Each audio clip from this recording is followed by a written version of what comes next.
Alors les amis, donc là on va partir sur chaque stand. Donc ce sont des vidéos qui seront plus ou moins longues. J'essaierai de vous présenter un maximum de pièces présentes avec un zoom correct. On va essayer de... Oui, voilà. Là c'est parfait. Donc, pour qu'on puisse voir en fait tout simplement. Je vous en prie. Donc là on est vraiment au ras des tables. Comme ça on voit l'avion non plus de dessus comme tout à l'heure, puisque c'était simplement une présentation rapide, même si la vidéo a duré 1h10 quand même. Je ne m'attendais pas à si long que ça, mais si, quand on fait le tour, voilà, c'est... imaginez donc pour quelqu'un qui vient sur le salon. Donc là c'est le Focke-Wulf à 8. Erfurt, donc novembre 44.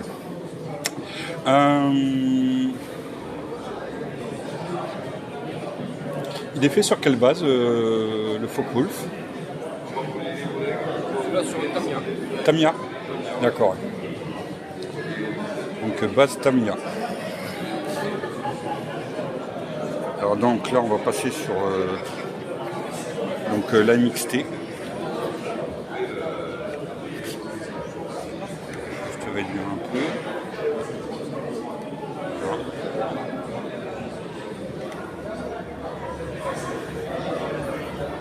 J'aurais dû prendre un siège. Non, zut, c'est quoi ce délire là? Non.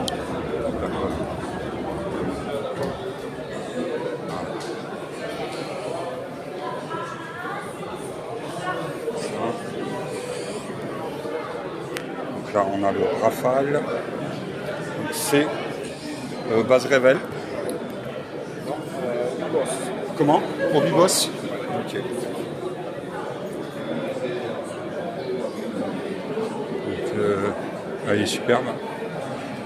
Je ferai le tour tout à l'heure, vous verrez, comme je suis exposant, je peux passer heureusement derrière. Comme ça je vous présenterai les autres avions qui sont derrière, parce que vraiment là il y en a un avec de très très belles couleurs là pour les 75 ans du Neuneu.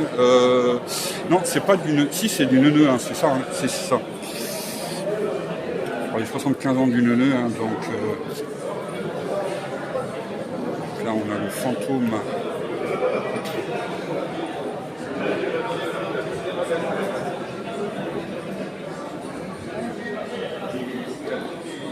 Donc ça c'est le FRG2 en fait. Britannique.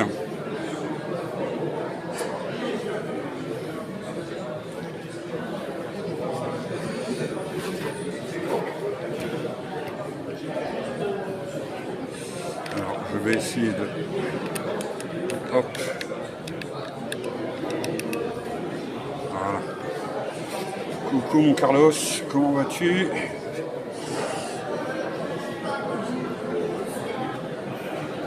Voilà, comme ça je vais vous présenter. Voilà.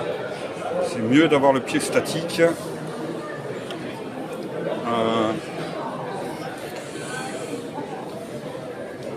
Juste pour bien l'observer, bien le regarder.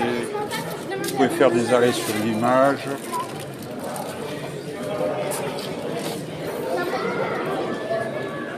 Là je vais recadrer un peu. Voilà. Alors je suis à Soumoulou, Carlos. Donc à côté de chez moi, à côté de Pau. Donc là, renouer avec les salons, je peux te garantir que ça fait du bien, parce que putain, ça commence à manquer depuis 3 ans.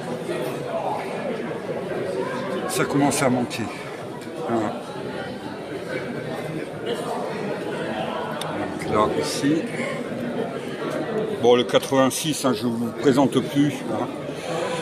Bon, allez, ici, pour ceux qui ne connaissent pas, mais ça m'étonnerait quand même. Le VMF 214, vous imaginez bien que c'est papy. Voilà. Donc là, on va passer maintenant derrière pour présenter les autres avions. Et puis, on va discuter un peu avec Monsieur Collignon. Hop, alors là, un beau 0. Alors pour les copains qui sont en train de faire les zéros en duo, là,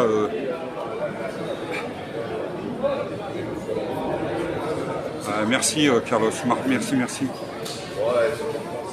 Ah, superbe.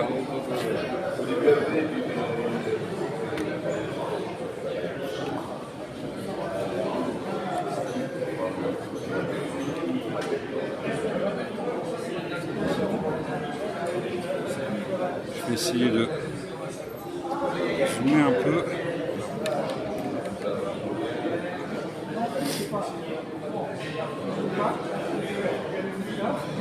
Et voilà le nœud.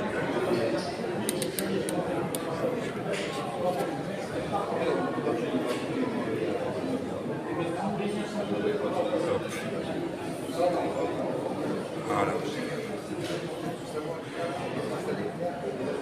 Alors là, ça c'est, si j'ai bien compris, la déco, c'est toi-même qui l'as faite. Hein. Sur la base de la vraie. Oui, sur la base de la vraie, d'accord. Ouais. J'ai créé des pochoirs et tout est peint à la main. Tout est peint au pochoir. Oui. Les seuls décalques qu'il y a, ce sont les barres anti-collision, les triangles d'éjection, la cocarde. D'accord. 2-3 marquages de servitude.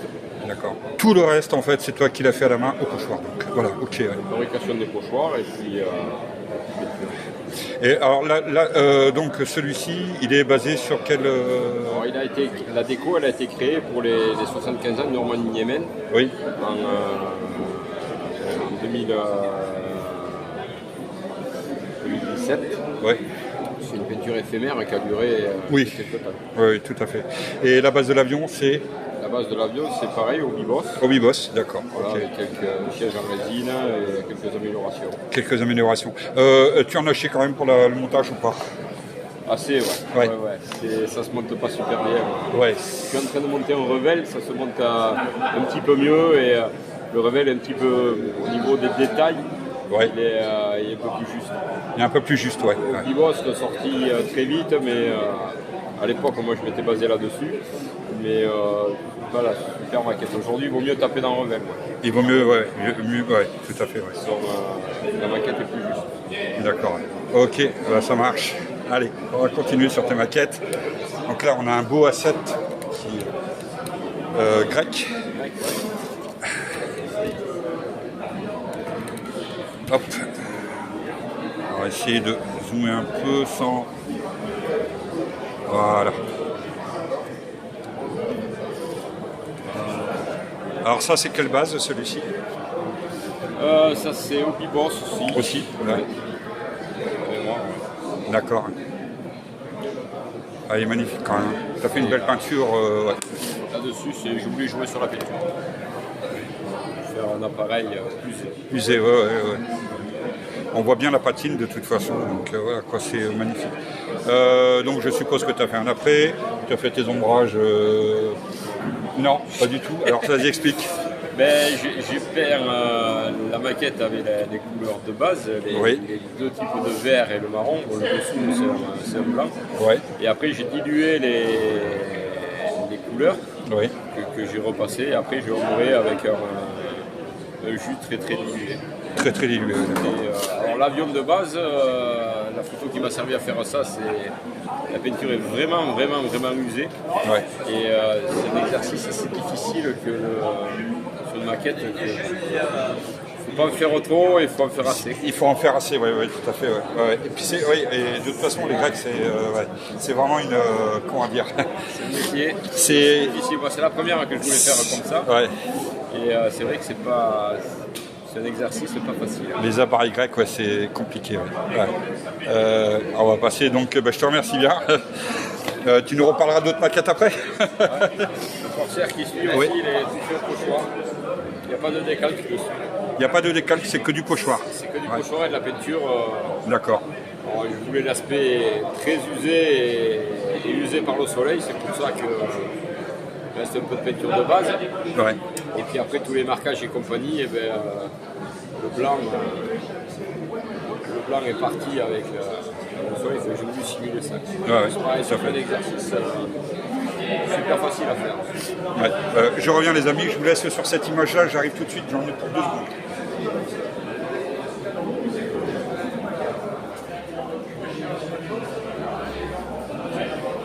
Avec la chaleur, plus le courant d'air, je ne te dis pas. Pas enrhumé. Alors, voilà, on revient. Oui, alors je vais vous montrer quand même le dessus, parce que c'est quand même, ça vaut le coup d'œil. Voilà.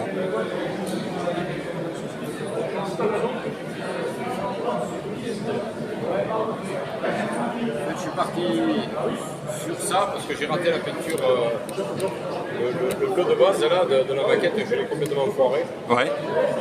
Et je me suis dit pourquoi pas le faire user. Mais au départ, je ne voulais pas le faire couper.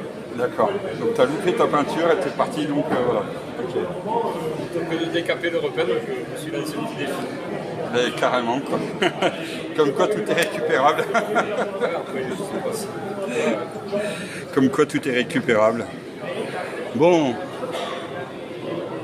Et ben voilà les amis, donc pour la partie donc, de Monsieur Collignon. Alors, bon, on va quand même se présenter physiquement. Alors attendez, là je vais monter quand même pour être plus à hauteur d'homme, on va dire. Hop, hop là, voilà. Bon, présente-toi, présente-toi. Attends, je vais chercher une chaise. Tout de suite là, ouais, vas-y. Je m'appelle Michel Collignon, j'ai 53 ans, je suis passionné de maquettes depuis très très longtemps, oui. D'aviation.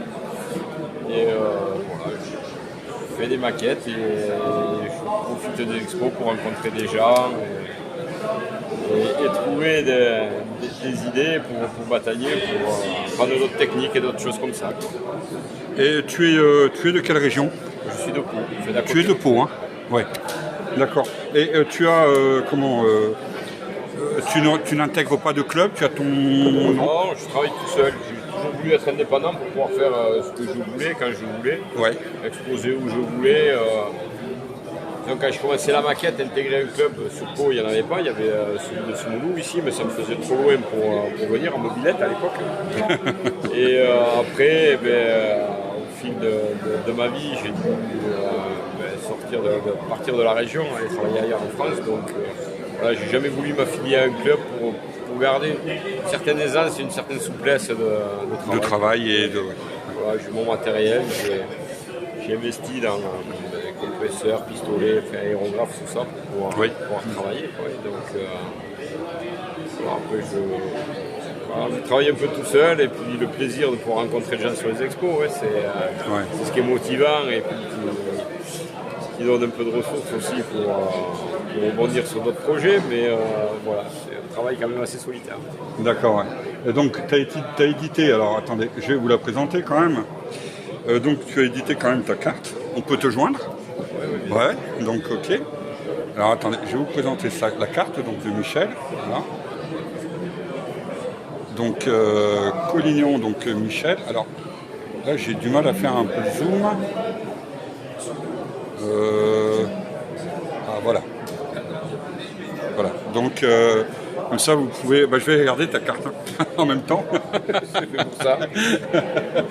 Moi j'en ai pas, mais je te donnerai mes coordonnées après de toute façon. Ouais, parce qu'en partage de doc et compagnie, c'est ça le maquettisme de toute façon. C'est le rôle, c'est un des rôles, on va dire. Alors bon, on va se tourner donc quand même donc vers ta base. Alors là tu pars sur du Revell. Ouais. Alors hop. Je vais. Mais qu'est-ce qu'il a mon pied en fait là? Ah mais c'est parce que j'ai pas bloqué. Voilà. Alors attendez. Je vais descendre. Hop. C'est pour ça qu'il est comme ça en fait. Donc là on va faire un petit zoom. Voilà. Donc là tu pars sur une base Revell et tu as. Est-ce que tu as rencontré certaines difficultés? Quelles ont été les difficultés que tu as dû surmonter, que tu as voilà. Le projet, c'est ça. Alors le projet, voilà. Ah, attendez. Je sais pas avec le contre-jour si. Attends, parce que là c'est assez compliqué de. Alors, attends. Je vais juste, voilà. Ok. Alors hop, je fais un petit zoom sur la photo, voilà. Ouais, voilà. Donc c'est partir sur un Rafale qui a été peint en 2017 pour le centenaire des As. Ouais. En 2017, l'armée de l'air et de l'espace a célébré les 100 ans des escadrilles et des As. Donc chaque escadron a eu des peintures spéciales, et notamment sur celui-là, d'un côté on peut voir une tête de pilote stylisée, et sur la dérive, ici, on voit les noms des As de l'escadrille. Alors là, je n'ai pas mes yeux, mais ça doit être la SPA 80. Alors attends, fais voir. C'est... on va aller voir sur la page. C'est pas la 96 ou la 92, ça, avec le coq, non Ah non, c'est pas ça. Je sais plus. C'est qui faute de ces pics-là, je ne sais plus laquelle c'est. Ouais, parce qu'en fait, non, il n'y a pas de... Bref, cette escadrille-là, aujourd'hui, elle est affectée au 330 Lorraine. D'accord. Et sur Rafale aussi à Mont-de-Marsan. Oui. Après, on va sur l'autre côté de la dérive. Je sais, ah, mais tu as le... Voilà. Ouais, alors, sur l'autre côté de la dérive, on verra les... Essaye de rapprocher le décalque. Je vais le mettre comme ça. Je sais pas, les contre-jours. Hop, on va tourner, voilà. Oh là, ça fait un petit bizarre, mais... On va essayer de... Voilà, ouais, ok, ouais. Donc sur l'autre côté de la dérive, on a ces escadrilles-là. Ouais. Ça c'est la SPA 93, ça c'est la 97, si ma mémoire est bonne, et celle-là je sais plus. C'est le Martinet, c'est les 100 et quelques, non 102 je crois. Je sais plus. Ou 100, ouais, un truc comme ça. Il y a le logo sur... on le voit mieux, il y a le logo de la 30e escadre de chasse. Ouais. Et voilà, mais je suis tombé sur la photo que je vous ai montrée précédemment sur internet. Ouais. Et j'ai pu trouver la planche de décalque, et le projet c'est de refaire la photo là, dans la même configuration. D'accord, ouais. Je suis en train de...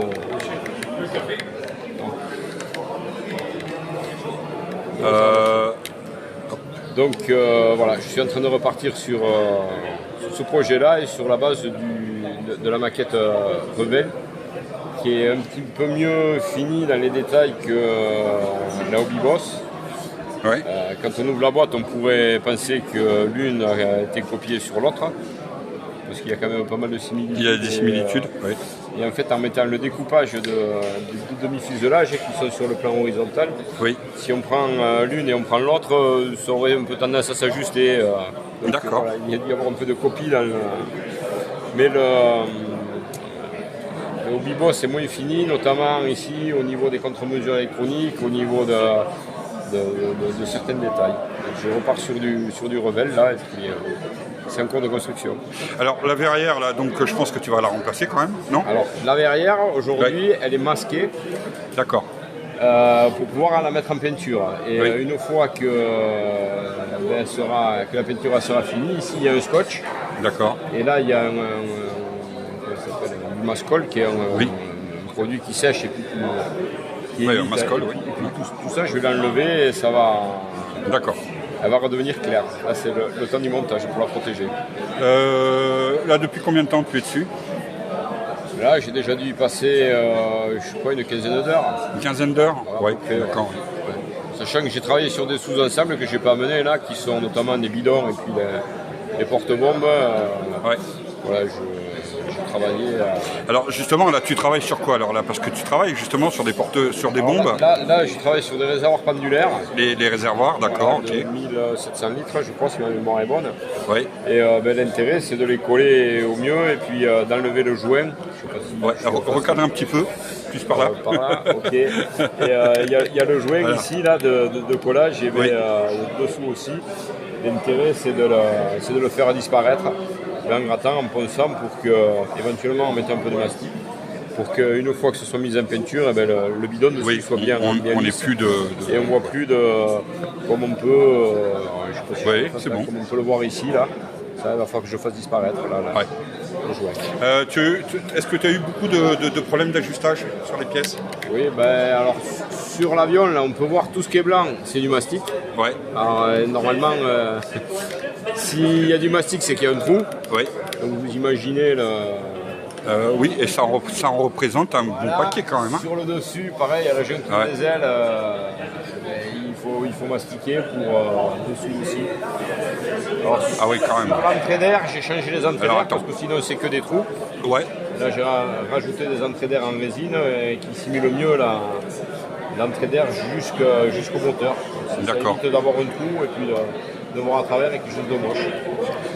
D'accord. Donc voilà, c'est des petits ajouts qui font que la maquette, une fois finie, elle a une tête un peu plus jolie. Elle est un peu plus belle, tout à fait. Toi, tu travailles avec quel mastic? Avec ceci. J'ai tout amené aujourd'hui. D'accord, ok. Donc qui se travaille très bien. Ouais. Et alors le pot, il a tendance à sécher assez vite. Ouais. Il faut mettre un peu d'eau pour lui rendre un peu de... Mais il ne faut pas en mettre trop pour lui rendre un peu de meilleure consistance. Et puis on le met et on prend le doigt, il suffit de le mouiller puis de passer le doigt par exemple à cet endroit-là pour bien le lisser. On enlève tout le surplus et puis après avec un papier de verre ultra fin, il faut faire la finition. Un petit coup de peinture, on voit s'il y en a assez ou pas, s'il n'y en a pas assez on recommence. Ouais, j'ai eu Marc au téléphone, Marc Guerrero, un autre colleur de plastique, un très bon colleur d'ailleurs qui publie quelques articles. Et Marc justement il m'en a parlé, c'était la semaine dernière de ça, de ce outil là. Là je suis en train d'essayer celui de chez MIG.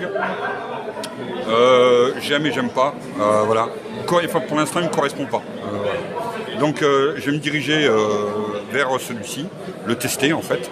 Celui-là, l'avantage c'est qu'aujourd'hui ils ont sorti un nouveau packaging où c'est un peu plus tube de dentifrice et qui se roule. Et parce que là, le problème c'est qu'il y a de l'air qui rentre et au final il finit par sécher. Donc il ne faut pas hésiter quand c'est comme ça là, de remettre un peu d'eau et puis avec un grand cure-dent là, de touiller dedans pour lui redonner un aspect un peu plus pâteux parce que sinon il est sec. Mais leur nouveau packaging fait qu'en appuyant bien derrière, l'air ne rentre pas et vous avez toujours le bout du mastic qui est humide et qui est prêt. D'accord. Là, on est bien sur une base acrylique. J'entends bien. D'accord. Ok. C'est voilà. Il a un défaut. Oui. C'est qu'il n'est pas regravable. Ah. Donc pour refaire une gravure avec ça, il faut. Ah oui. Ouais. Alors sur un joint d'aile fuselage, la gravure elle va se refaire parce que la surface elle est toute petite. Oui. Mais si on a plutôt une tranchée, la gravure à l'intérieur elle sera pas belle et il faut remettre dessus un autre mastic.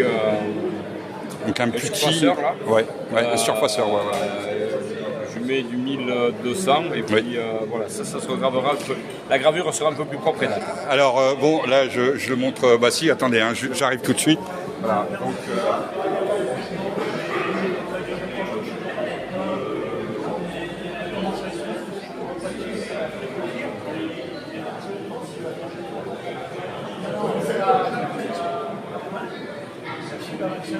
bref, j'arrive pas à retrouver. Donc, enfin, bref, j'ai le petit de chez. Voilà. Bon, j'ai la même base de travail que toi en fait, Michel. Ok, voilà. Donc voilà, je vous présente le Surfacer 1200. Donc voilà. C'est vrai. Moi, c'est le problème que j'ai trouvé donc avec le MIG. La jointure. Alors, bah si, je vais te montrer quand même.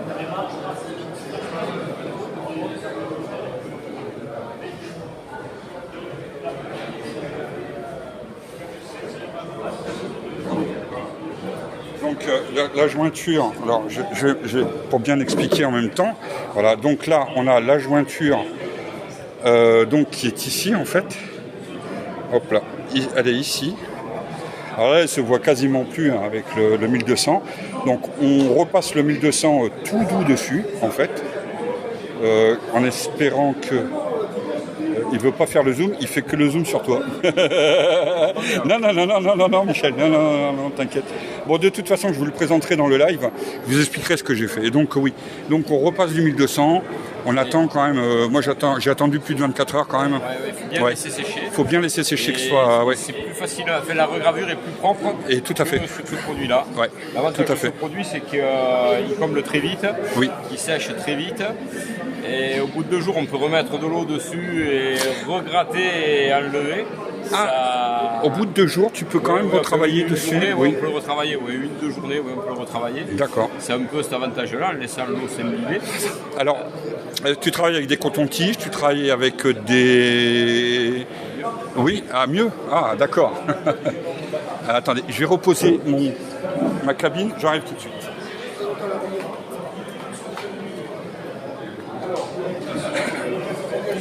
J'étais faire un up chez mon dentiste. Ouais. Et en fait, je sais pas où je suis dans oui, c'est bon. J'étais lui prendre ce genre d'outils, dentistes, ouais. Qui sont très bien pour ici en haut déposer un peu de mastic et puis après en appuyant c'est légèrement souple. Ah oui, tout à fait. Et en appuyant fort, et on arrive à faire rentrer le mastic dans les jouets. Ouais. Et puis avec ça, pareil, on arrive avec cette partie-là à rentrer dans la jointure comme ça. Et puis voilà. Et après, avec un peu d'eau au bout du doigt, et on vient lisser. Ouais. Et on laisse sécher, puis après on ponce. Et après tu ponces, ouais. Je travaille comme ça. Alors toi tu ponces avec quoi? Du 600, du 800, du 400 du 1500, du 1000? Là j'ai du 800 et 800, ouais. Jusqu'à 1200. Ouais. Voilà, le 800 c'est un peu celui de base, oui. Qui me sert à dégrossir et puis après je descends, voilà, jusqu'à obtenir ce que je souhaite. Eh ben super Michel, merci. Avant de peindre la déco de la maquette, je vais la peindre entièrement avec un gris de base en général. D'accord. Pour faire ressortir tous les défauts de rayures et compagnie que j'aurais oublié. Parce que on pourrait avoir l'impression qu'il n'y en a pas, puis une fois qu'on passe une couleur, notamment le gris, on en voit plein de partout. Oui, de toute façon, c'est pour ça que moi, c'est ce que je fais sur les avions ou sur les véhicules. Je passe du primeur. Ouais. Alors là, je vais essayer donc un primeur de couleur vert. Parce que là, on partira sur 2 véhicules militaires, donc la 2e DB. Alors je vais tester, je vais voir ce que ça va donner. C'est la première fois que je vais tester ça. Sinon, j'utilise toujours un gris, justement. Parce que le gris, voilà, c'est neutre. Je trouve que c'est ce qui fait ressortir le mieux les défauts. Ouais, complètement, entièrement d'accord. Je suis tout fier de mon truc, et puis une fois que j'ai passé mon gris, de toute façon, moins. Ouais, et puis de toute façon, je pense que par exemple Gunze, Obi, Tamiya, s'ils nous sortent des produits justement, alors c'est ça que j'ai adoré avec leur dernier mastic là, résine là, qui sent un peu le pain là, voilà, et jaune, donc un jaune assez fade, ou alors un gris clair justement neutre qui est vraiment super et qui nous fait ressortir justement tous les défauts, tous les problèmes que l'on peut avoir sur une maquette. Et c'est pas pour rien, je pense qu'ils ont fait cette couleur-là. Oui, je pense voilà. Aussi, mais je vais pas trop tester, moi. Voilà, ces primeurs là, je suis toujours sur de la peinture. Je travaille avec. J'ai travaillé longtemps avec de la Tamiya. Oui. Mais je trouve la gamme pas assez étendue pour ce que je veux faire. Donc je suis parti sur la Prince Auguste.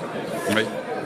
Qui se travaille assez bien. Et de la Guns aussi, parce que j'ai besoin de couleurs, de certaines couleurs, sachant que Prince Auguste n'a pas le panel aussi grand que Guns. Et en fait, pour avoir un plus grand panel, il faut aller chercher directement chez le fabricant de Prince Auguste, qui est Valero, oui. Qui eux ont une gamme plus étendue. Ouais. En fait, alors, c'est la suite de la Prince Auguste qu'on a en France. Tout à fait. Est-ce que tu connais le petit matos? Que sur internet, que j'ai vu ça que sur. Alors, je sais pas encore. Comme tout à l'heure on discutera en off, je t'en parlerai. Alors moi, je vais tester avec eux. Donc là, j'ai Louis et Christelle qui vont envoyer des peintures d'essai. Donc je vais tester au pinceau, je vais tester à l'aéro. Je vais tester sur figurine, déjà pour voir un petit peu.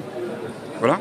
Et ils font vraiment toutes les couleurs. C'est-à-dire que si tu veux une couleur vraiment spécifique, voilà, tu dis voilà, je veux telle référence, voilà, et ils te le font. D'accord. Donc ça t'évite à chaque fois, pour moi c'est plus simple en fait. Ça évite de faire des mélanges des fois hasardeux. Voilà, hasardeux, ou bien de te prendre la tête à dire ouais voilà ça correspond pas, voilà. J'ai pris l'habitude de travailler, d'essayer de travailler toujours avec la même peinture. Voilà. Parce que pour les questions de plasticité, des questions de dilution, et avec l'aérographe, parce qu'il y a quelques années, j'ai fait à mon sens une erreur de changer et l'aérographe et la peinture en même temps.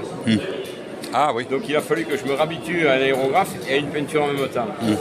Ouais, c'est pas ce que j'aurais dû faire. J'aurais dû d'abord acheter l'aérographe, travailler avec la peinture que j'avais et puis après changer de peinture. Voilà. Bon, moi c'est personnel, mais je trouve une erreur que j'ai fait et il y a eu un moment où j'ai pédalé un peu dans la choucroute. Et voilà, après, je ne suis pas super fan d'avoir 36 000 pots de peinture de marques différentes, ne serait-ce que pour savoir comment on les travaille. Tout à fait. C'est un long assez chimiste dans le... Ouais, non, puis c'est un long apprentissage, de toute façon, le travail de la peinture. Moi, c'est pareil, là, je t'avoue franchement que je me tire un peu des fois les cheveux. Je suis passé vraiment de Tamiya Gunze hobby, à l'acrylique complet. Je veux plus de peinture avec des mélanges, simplement pour les gamins, déjà, d'une part. De plus avoir de peinture, si tu veux, avec des mélanges de produits nocifs, tout simplement. Parce que pourquoi je fais ça? Parce que justement j'ai eu des enfants qui avaient on va dire entre 9 et 13 ans. 9 et 13 ans, t'as quand même l'habitude de faire quelques conneries. Donc on est tous passés par là. Ça va, j'ai tout ça à un endroit à la maison et personne n'y touche. Donc, ouais, et puis donc l'acrylique, très honnêtement, il faut mettre le paquet, je pense, pour faire une connerie avec. Sauf sur ta maquette, bien sûr.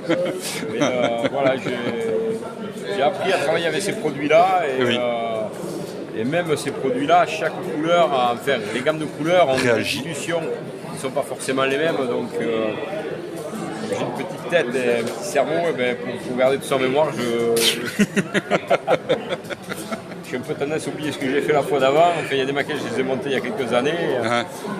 Je n'ai pas noté forcément les mélanges que j'avais faits, parce que j'ai fait tout ça.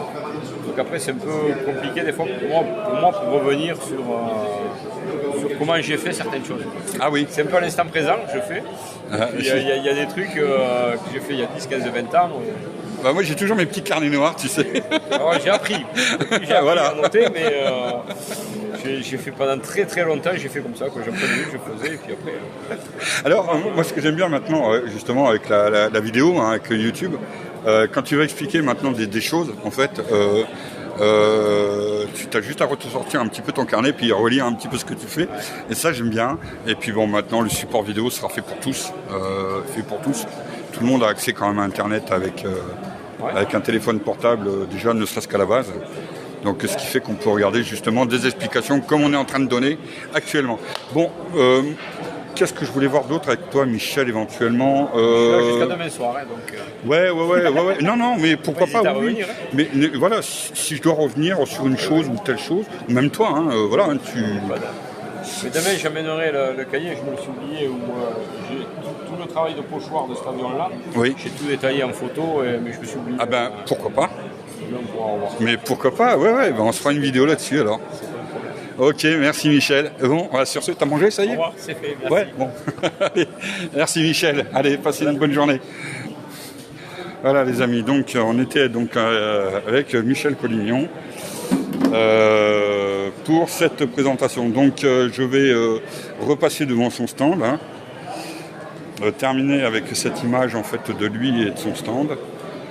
Voilà. Et sur ce, je vous dis donc à tout de suite pour un nouveau stand. Ciao, ciao.